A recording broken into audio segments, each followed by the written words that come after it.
Mi nombre es Omar Julián Plaza Zariza, soy residente de nefrología pediátrica de la Universidad de Antioquia, en este momento a cargo del doctor John Freddy Nieto Ríos, y hoy vamos a dar continuidad a nuestros temas sobre electrolitos, hablando de los trastornos electrolíticos que son dializables.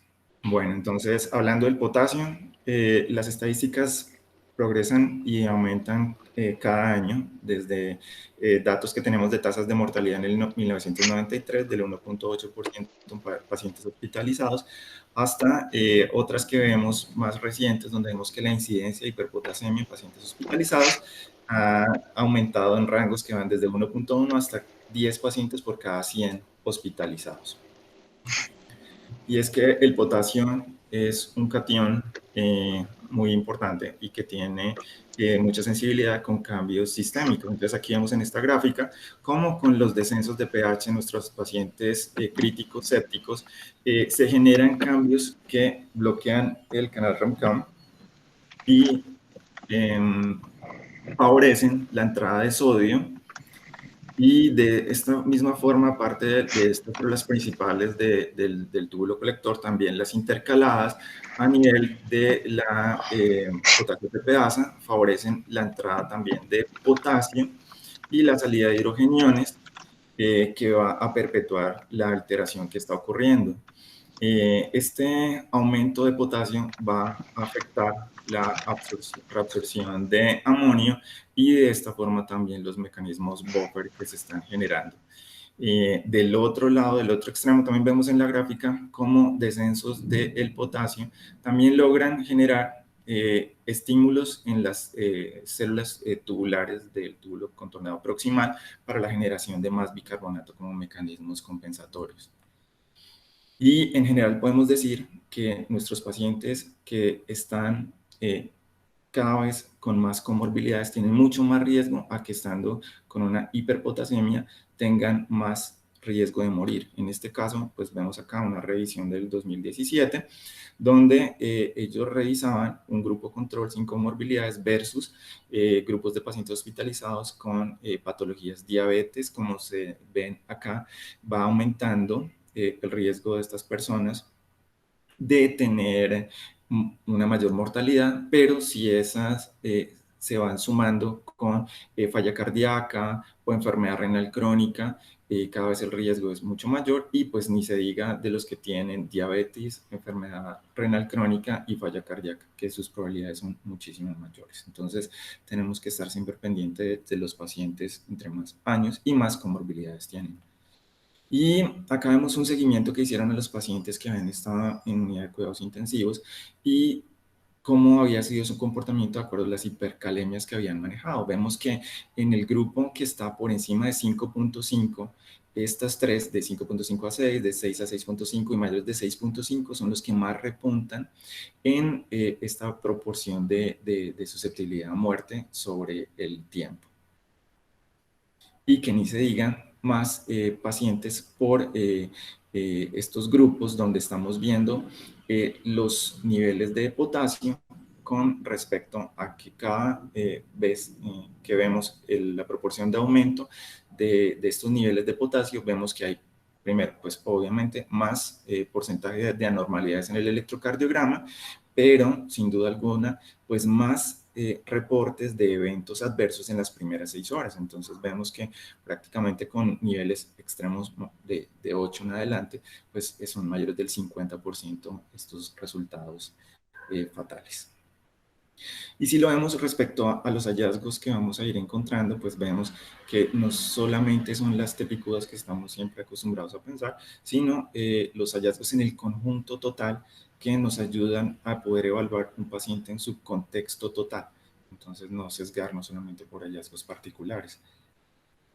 Y entonces nos enfrentamos a este paciente con esta hipercalemia y debemos siempre, pues primero, enfocarnos en una adecuada monitorización, viendo que si debemos buscar estabilizar esa membrana, mantener ese paciente con un punto de control donde podamos llevar ese potasio dentro de la célula, ya sea con las soluciones con glucosa insulina o con el salbutamol, o si bien ya sea así, con los diuréticos para ayudarlo a excretar. No colocamos acá estos medicamentos que alteran la absorción, como el Cayaxelate, porque no son medicamentos que usemos en urgencias, porque su efecto no es de este tipo. Y entonces tenemos acá nuestro paciente de caso, donde vemos que sobre 5.5 de hipercalemia, buscamos si hay cambios en el electrocardiograma. Si los tiene, de entrada estamos pensando en que debemos estabilizar la membrana, o si el paciente asociado tiene una hiponatremia, podemos pensar en ayudar a estabilizar esa membrana con una solución de sodio hipertónica. Y en este caso, pues siempre pensar en primero la solución polarizante y en segunda opción, y si no hay ninguna otra situación que lo rechace, ahí sí el beta-2 agonista. Por el otro lado, nuestros pacientes con más de 5.5 de potasio, pero que no tienen alteraciones electrocardiográficas, donde descartamos las pseudohipercalemias, pero si están persistentemente sobre 6, debemos probar mecanismos de control, y en este caso sí, como no tenemos de entrada susceptibilidad de riesgo a algo cardíaco de entrada, podemos pensar en el beta-2. Cuando estos pacientes continúan teniendo alteraciones, si continuamos en este esquema donde vemos las soluciones repolarizantes, o en dicho caso, si está hiponatrémico, una solución hipertónica. Ya en estos otros casos, sí podemos utilizar estos ligadores de potasio, de los que habíamos dicho previamente, que si no es agudo, pues no los utilizamos. Y entonces, ¿es un paciente con una enfermedad renal crónica o no? Si lo es, sí, lo primero que pensamos es que sí es el candidato perfecto para una terapia de reemplazo renal. Si no lo es, evaluamos el paciente, está oligúrico, está cursando con una lesión renal aguda, para ver si pudiéramos ayudarle también con un diurético de asa, como un mecanismo eliminador de potasio. Si no lo es, entonces continuamos con las medidas de soporte y vamos evaluando la evolución del paciente. Si este paciente, que si era oligúrico, tuvo una respuesta, seguirá con los mecanismos de monitorización y seguimiento. Y si ese paciente que estaba oligúrico en una lesión renal aguda que no tuvo respuesta, pues entrará en nuestros manejos que podemos utilizar de terapia de reemplazo renal. Entonces, ¿qué podemos decir? Las indicaciones serían de terapia de reemplazo renal en pacientes con hipercalemias, cuando son pacientes con lesiones renales agudas con oliguria o anuria, quienes no presentan una recuperación rápida, o sea, estas lesiones renales que no responden a la optimización hemodinámica o que no tienen respuesta a diuréticos. También los pacientes con enfermedades renales crónicas terminales que se hospitalizan por una condición aguda, como una lesión sobreagregada renal aguda que sea grave con hipercalemia, como los que se encuentran con más de 6.5, y los pacientes con hipercalemias que son resistentes a todas las terapias que se han utilizado. Aquí vemos entonces, en el marco de las posibilidades, las terapias de reemplazo renal están entre los mecanismos que son de eliminación. Pueden ayudarnos a eliminar hasta 1 milimol por litro en minutos. En el caso de que vayamos a hacer una hemodiálisis, lo optimizamos entonces este sistema, aumentando el flujo sanguíneo y el flujo del dializante. Y en el caso de que vayamos a programar una hemofiltración, entonces aumentamos el flujo de la tasa de ultrafiltrado. Complicaciones, pues las de tener un catéter en un sistema de terapia de reemplazo renal, como infecciones, trombosis, hemorragias, eso es lo más importante ahí. Y si lo vemos en el espectro total de posibilidades que podemos ofrecer al paciente en terapias de reemplazo renal, entonces podemos decir que dentro de las intermitentes, nuestro candidato perfecto sería el paciente que está hemodinámicamente estable, y que con esto podríamos lograr en las primeras horas la remoción de la mayor proporción del potasio que queremos sacar con este paciente. Después tendremos que buscar el punto de equilibrio, pero hablaremos más adelante. Y cuando tenemos otro tipo de terapias porque el paciente está hemodinámicamente inestable, que tenemos, por ejemplo, las terapias de reemplazo renal continuo o un SLED, entonces ahí esa punto de equilibrio lo realizaremos más lentamente, y pues eso genera otros plus sobre el paciente que está crítico en la unidad de cuidado intensivo. Y otras medidas como la diálisis peritoneal sería una ayuda donde no tengamos ninguna otra más, pero pues sabemos que este punto es un punto de control que es errático y tiene todas las contraindicaciones que tienen pues para colocar un catéter de diálisis peritoneal, que en general pues ya la hemos discutido y comentado previamente. Entonces, claramente, si nosotros hacemos un manejo adecuado previo del paciente, estabilización, hidratación, monitorización, un manejo médico adecuado, vamos a poder lograr evitar el uso de terapias de reemplazo renal y dar con medidas que sean de estrategia retardada, tener mejores objetivos en el tiempo corto, sobre no tener que entrar de una vez a pensar en una estrategia temprana que termine siendo con una terapia de reemplazo renal. Y aquí vemos, por ejemplo, entonces nuestro caso de la hemodiálisis intermitente, donde vemos esta relación que hay entre la dializancia y el dializante. Entonces vemos cómo al comienzo ocurre la mayor dializancia en todos los casos. Vemos acá cómo es la proporción que va disminuyendo a medida que va pasando, aumentando el dializante. Y si lo vemos en la relación directa de la gráfica de tiempo, ¿sí?, sobre la concentración plasmática, en esta línea azul veremos acá dónde está el punto del dializante, de este nivel que tiene el potasio, y cómo en las primeras 2 horas se logra la mayor control y equilibrio de ese potasio para la eliminación. Y cuando llegamos al punto de las 4 horas, prácticamente lo tenemos en los niveles del dializante que le estamos colocando. Pero el problema de las intermitentes es que como esto ha ocurrido tan rápido y el paciente previamente ha tenido todo el manejo médico, fácilmente hacen efectos de rebote. Entonces, esto hay que tenerlo muy claro cuando lo vayamos a utilizar como una maniobra terapéutica. Si hablamos de hemodiafiltración, por ejemplo, en este caso vemos sobre 12 horas cómo la dializancia es menor, pero es más estable sobre el tiempo, lo mismo que el flujo de potasio sobre el dializante. Y cuando lo vemos en la gráfica del nivel de plasma sobre el tiempo, sobre estas 12 horas, vemos que desciende lentamente, sobre todo en la gran mayor parte en las primeras 6 horas, y luego ya es más estable, lo que nos garantiza tener menores efectos de rebote. Y si lo vemos sobre una hemofiltración, entonces la proporción de dialización sobre el flujo del ultrafiltrado la ven en esta proporción ascendente, y su relación con el flujo de potasio respecto a ese flujo del ultrafiltrado. Ya viéndolo claramente, entonces, como la cinética del plasma, entonces tenemos acá nuestros niveles plasmáticos y el tiempo en estas 24 horas, y vemos esta estabilidad que le da al paciente, también como dijimos antes, menores probabilidades de efectos de rebote. Entonces, estos son de las soluciones que utilizamos. El paciente que tuvimos a comienzos del mes pasado, que lo tuvimos con esta CAT-2.0, pero pues obviamente en el contexto de todas las comorbilidades que tenía, y entonces vemos que era una solución con la que buscábamos un descenso porque tenía una concentración de 2, y el 0 pues que equivale a su concentración de calcio. De acuerdo a las características de todo el paciente y de acuerdo a las soluciones que dispongamos en el hospital, entonces podemos ajustar esa terapia dialética con las demás que están a disposición.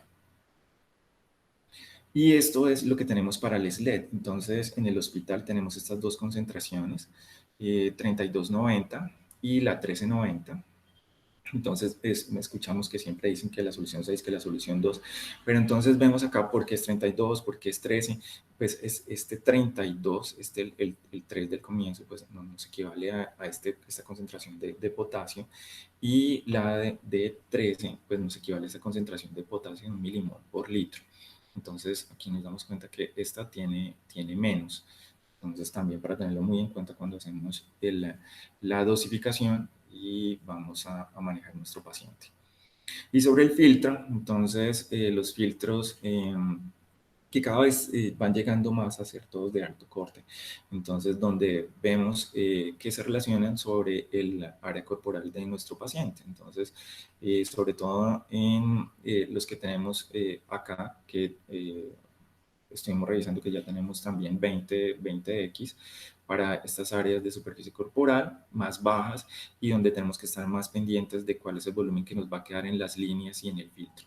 Y los otros que tenemos a disposición en el hospital, 60 y 80, donde vemos que el 60 para áreas de superficie corporal de 1.4 alrededor, y esto nos equivale más o menos a 30-50 kilos, y los F80 que se relacionan con áreas de superficie de 1.8 metros cuadrados, que son más o menos pacientes de 50-80 kilos. Entonces, aquí vemos otra cosa importante y es entonces cuál sería la mejor. Y lo que vemos es que en estos pacientes que están críticos, el utilizar los dializantes con un potasio menor de 2 se ha relacionado con mayores desenlazos fatales, en este caso de paro cardíaco. Entonces, la recomendación es, pues, en lo posible, utilizar dializantes de 2 o más para tener menos efectos secundarios. Y esto lo vemos claramente en esta gráfica donde vemos pacientes hospitalizados, los que estaban después del manejo con potasios menores de 5, otros con mayores de 5 que necesitaban este apoyo de terapia, en los que se utilizaban los dializantes con concentraciones de 1. Miren cómo aumentaba esta mortalidad con relación a los que tenían potasios mayores de 5. Entonces sí es importante saber escoger cuál es esa concentración de potasio en el dializante. Entonces, a mayor estabilidad, con concentraciones que no sean tan bajas, obtenemos mejores resultados. 2 o 3. Entonces, una aproximación razonable sería una concentración de potasio dialítico de aproximadamente 2 a 3 miliequivalentes por debajo del potasio plasmático actual, dependiendo, claro, de la situación de ese paciente real. Esto se hace durante 1 hora, se hacen aumentos horarios graduales de acuerdo a la concentración de potasio dialítico a medida que se va progresando en el manejo del paciente. Otra cosa sería que los tratamientos continuos pueden no eliminar el potasio con la suficiente rapidez y entonces podemos pensar en que podemos hacer primero una estrategia donde le demos hemodiálisis intermitente y luego le ofrecemos continuar con la terapia de reemplazo renal continuo. Eso puede ser también una opción. Y que en pacientes con una causa de hipercalemia que no esté controlada, como los de ratomiolisis o los de lisis tumoral, entonces desde el comienzo pensemos en mantener una terapia de reemplazo renal continuo. Si vamos entonces a ver otro espectro de alteraciones, los del sodio con las hipernatremias, entonces vemos que el cerebro es muy susceptible a los cambios de electrolitos y volumen, sin embargo tienen mecanismos de defensa muy evolucionados que los ayudan a proteger. En este caso podemos ver acá cómo este sistema de acuaporinas le ayuda a ese cerebro a que ese pericito pueda ayudar a la estabilidad con el astrocito de las neuronas que están en el cerebro y pues, obviamente toda la estabilidad del sistema vascular. Entonces, si tenemos este paciente con hipernatremia, que tenemos que ayudar, si nos vamos a una rápida corrección, entonces podemos ver dos opciones. Una, que es la más usual en los adultos, y es que a pesar de que hacemos una rápida corrección, logramos llegar a un punto de equilibrio, versus los niños, que de hecho sabemos que su masa cerebral es con respecto al cráneo más grande y entonces tienen más riesgo a hacer edema cerebral y a hacer herniaciones. Entonces con los niños no aplica lo mismo de velocidades de infusiones que para los adultos. Y acá entonces tenemos que si hacemos una rápida corrección de la hipernatremia, entonces podremos lograr tener efectos secundarios por esta disminución rápida, como decía, de herniación, que, como les digo, es variable según si hablemos de las poblaciones adulta o pediátrica. Entonces, si hacemos una recuperación, un manejo terapéutico rápido en el paciente, si hablamos de minutos a horas, entonces podremos ver causas que se relacionen con una mala diálisis o con alteraciones, envenenamientos, intentos de suicidio y el uso de soluciones hipertónicas. Entre los hallazgos, pues, comas, convulsiones, hipertonías, hipertermias, hemorragias intracraneales, trombosis. Y en estos casos, además de las soluciones que pensamos siempre que busquen el punto del agua libre, utilizar como un mecanismo de ayuda las hemodiálisis. Eso es cuando queremos lograr una recuperación más rápida porque el mecanismo de ocurrencia ha ocurrido también rápidamente. En los demás que se ocurren lentamente, pues no sería de entrada la modalidad de ayuda terapéutica que le recomendaríamos para ese paciente. Entonces, hablando de lesión renal aguda y hipernatremia, con sodios de más de 155, si las hemofiltraciones venosas continuas son necesarias, entonces las concentraciones de sodio líquido de reemplazo, que vienen en general en promedio sobre 140, deben ser ajustadas para evitar cambios rápidos que sean deleterios. Los mismos principios pueden aplicarse a la hemodiálisis o a la hemodiafiltración venosa continua, o sea que debemos pensar siempre en llegar a optimizar ese sodio de las soluciones que vamos a utilizar. Si el sodio sérico disminuye más de 2.000 equivalentes en 6 horas, lo que debemos hacer es disminuir las ratas de filtración o las bolsas de líquido deben cambiarse por otras con mayor concentración de sodio. Cualquiera de esas dos opciones para lograr el equilibrio del paciente y no generar cambios deleterios. Y ya hipernatremias en diálisis, pues son raras, se pueden relacionar con errores en cálculo, o sea, pues iatrogenia. Y en los pacientes en diálisis peritoneal se presenta más frecuentemente porque están haciendo recambios excesivamente frecuentes. Y otros casos que son más raros aún son secundarios a errores en la composición del dializante, que sería muy raro. Y entonces viene este artículo buenísimo del 2016 de Osterman, donde explica entonces cómo debemos hacer ese punto de nivelar el sodio que necesitamos para el paciente que está en hipernatremia y vamos a hacer un descenso que no supere esos 10 y que en promedio decimos 8 a 12. Y entonces vemos acá, entonces el volumen de un cloruro de sodio del 30% que se adiciona sobre el contenido de la bolsa que viene con un promedio de 140 milimoles litro y que cada vez que le agregamos 5 mililitros de esta concentración de este líquido de cloruro de sodio del 30%, aumentamos y lo llevamos a 145 milimoles por litro y así progresivamente. Con 10 lo llevamos a 150, agregándole 15 lo llevamos a 155 y con 100 y con 20 lo llevamos hasta 160. ¿Sí? Entonces, esto es muy importante. Aquí explican que en una bolsa de 5 litros de solución de reemplazo, que viene con concentración de 140, con cada una de estas adiciones se va progresando en este aumento de concentración. Y acá entonces vemos este caso donde aquí veíamos un paciente que llega a urgencias y ese paciente tiene un sodio de 191 al ingreso, que lo vemos acá graficado, y al hacer el programa inicial de manejo, entonces vemos que al comienzo están las maniobras que se hicieron desde urgencias con la optimización de la hidratación, y luego, cuando llega a la UCI, como con este sodio de 186, entonces para poder llevar ese dializante a una concentración de sodio de 170, le agregaron estos 30 mililitros de esta solución de cloruro de sodio al 30%.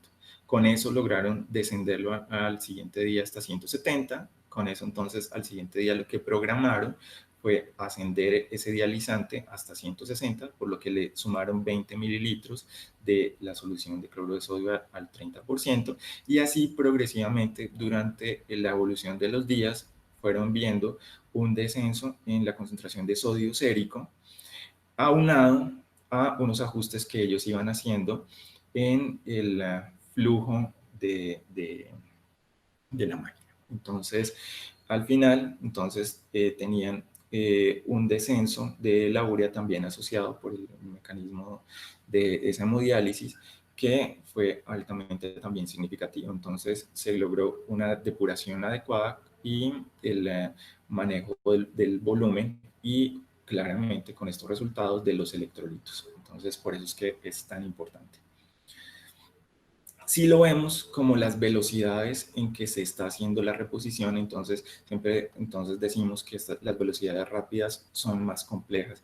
Y en este estudio del 2019, entonces vemos que las ratas de corrección que eran menores de 0.5 versus las que eran mayores de 0.5 milimoles litro hora, al final no tenían una diferencia que fuera estadísticamente significativa sobre las probabilidades de sobrevivencia de esos pacientes. Entonces vamos desmitificando esos hechos.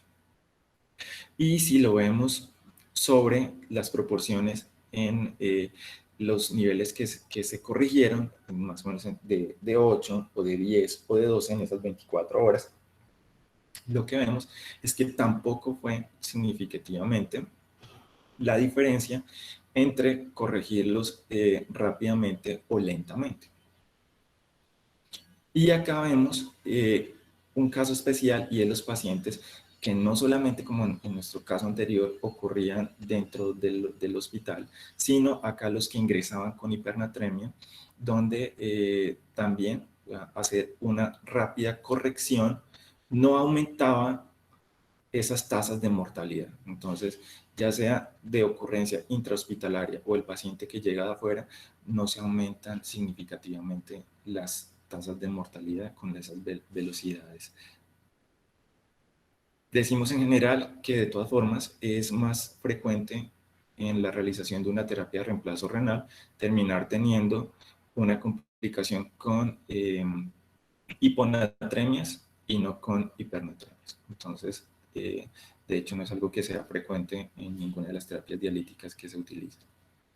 Y aquí vemos como una continuación del caso de la semana pasada del doctor Nieto. Entonces, un joven de 19 años que sufre un accidente de tránsito, un trauma craneoencefálico severo, una lesión cerebral, fractura de la base del cráneo, lesiones temporales y frontales, hemorragia subaracnoidea, su presión intracraneal inicialmente se elevó hasta 30 centímetros de agua, o sea, 22 milímetros de mercurio, fue satisfactoriamente estabilizado, siguiendo todas las medidas de cuidados en la unidad de cuidado intensivo. Y sin embargo, varios días después, en el curso de la evolución en la unidad de cuidados intensivos, desarrolla una alteración que potencia la afectación de la vida con hipercalemia, con acidosis láctica, hiperfosfatemia y consecuentemente fue encontrado que tenía una severa rhabdomiolisis, una CPK mayor de 250.000 y su presión intracraneal pues se aumentó nuevamente.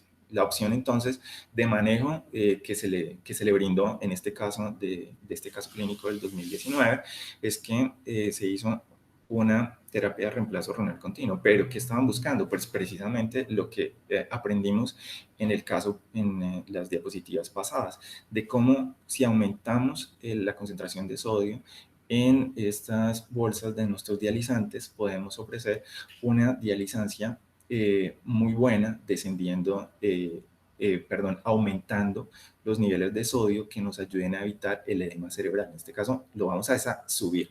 Entonces, ¿qué variables hay que tener en cuenta? Entonces, hay 4. Entonces, uno, pues que si se utilizan soluciones anticoagulantes de citrato, estas ya vienen con sodio, vienen con 224 mil equivalentes por litro, pues en este del ejemplo, que también cuando se colocan las bolsas del dializante, como vimos, ellas vienen en promedio con 140 mil equivalentes por litro, que si al paciente le están colocando líquidos por otras razones, si son solución salina, por ejemplo, se aportan 154 mil equivalentes por litro, y si se hacen manejos directos, por ejemplo, con solución salina hipertónica, esta aporta 513 mil equivalentes por litro de sodio. Entonces, esto es importante tenerlo en cuenta cuando vamos a hacer esas cuentas. Y se calcula en total lo que le estamos aportando a ese paciente en todas esas mezclas. Entonces aquí vemos cómo se van sumando de acuerdo a las concentraciones que tienen cada uno y se divide o sea, sobre el volumen total de líquidos que se están aportando. Para el primer escenario, entonces, es una terapia de reemplazo renal continuo donde la tasa de flujo es de 200 mililitros hora, donde tenemos este citrato como anticoagulación y donde vemos cómo le aporta estos 45.000 equivalentes hora, que con la solución de reemplazo del dializante se están aportando, viene en esa concentración de 140. Y ahí si se le está colocando soluciones adicionales o no, se van sumando. Esto da el total de lo que va a tener esta terapia. Los líquidos isotónicos que se coloquen adicionales, entonces si es una solución salina, entonces por cada 100 serán 15.000 equivalentes hora. Y acá, entonces, para poder nosotros pensar que vamos a buscar tener una concentración de 154.000 equivalentes litro hora para ese paciente, que es lo que buscamos, entonces tenemos que ajustar un volumen total de 1.3 litros hora. Si las variables van cambiando, entonces vamos ajustando de acuerdo a ellas. Entonces, de acuerdo a lo que le hayamos tenido que dejar de solución de reemplazo, digamos en este caso de 1500, con un aumento de la solución de cloruro de sodio al 3%, que nos aporta con 25 cc 13.000 equivalentes hora. Tenemos más estos líquidos endovenosos basales de solución salina que aportan 15.000 equivalentes hora. Tenemos que ir ascendiendo a 1.8 litros hora el volumen de líquido.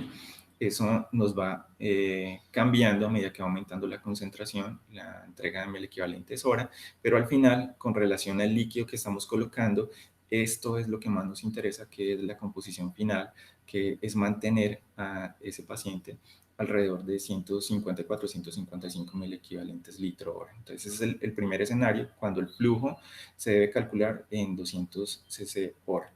Pero si el flujo para ese paciente fuera de 250 mililitros hora, entonces vamos haciendo los mismos ajustes. Entonces, aquí vemos cómo vamos cumpliendo con cada uno de los ítems, sumando en cada uno de los casos las concentraciones y vamos haciendo los ajustes para poder mantener el sodio en estos valores con el volumen total de líquidos. Esto también lo hacemos si el volumen se aumenta de flujo a 300 mililitros hora y si es una solución que no tiene citrato, entonces pues también será fácil porque entonces solamente omitimos ese paso, pero seguimos haciendo nuestros ajustes de acuerdo al volumen total de líquidos y en la concentración final que esperamos. Muchísimas gracias.